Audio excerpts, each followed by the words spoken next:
J'ai connu cette masterclass par ma professeure, Elisabeth Chaverdian, au Conservatoire d'Angers. Il propose cette masterclass à tous les élèves du conservatoire. Donc je prépare des concours pour entrer dans des écoles supérieures. Et donc c'est toujours très intéressant d'avoir des avis différents que notre propre professeur.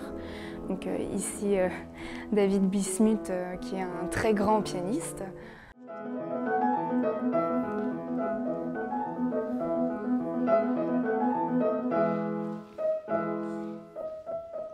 Ok. Ici c'est pareil, il est marqué piano, forte, piano, forte, ça veut dire doucement, fort, et ça il faut qu'on l'entende beaucoup plus. Je suis sûr que si je leur demandais qu'est-ce qu'il y a marqué comme nuance, ils n'arrivent pas forcément à dire ce que c'est, et ça il faut qu'on puisse les opposer de façon plus claire quand tu fais ce passage-là. Alors je m'investis dans la transmission pour d'autres musiciens, des étudiants en l'occurrence, depuis quelques années déjà. Et je trouve que ces moments de partage et d'écoute mutuelle autour d'une œuvre sont enrichissants des deux côtés en fait, à la fois pour la personne qui prend un cours et pour la personne qui le donne également. C'est assez rare que des petites communes proposent cette formule de concert et de masterclass.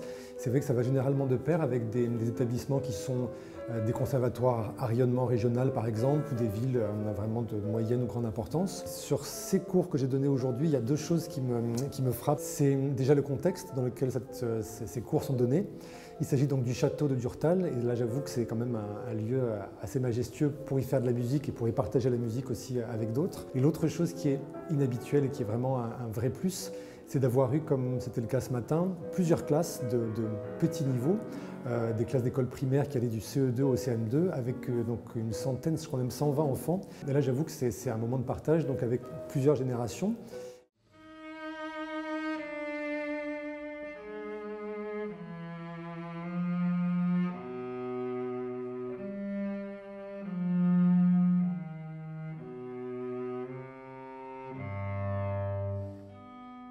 C'est vraiment un amour immodéré que j'ai de la musique, hein, et surtout de la faire partager. Enfin, la musique classique, elle appartient à tout le monde.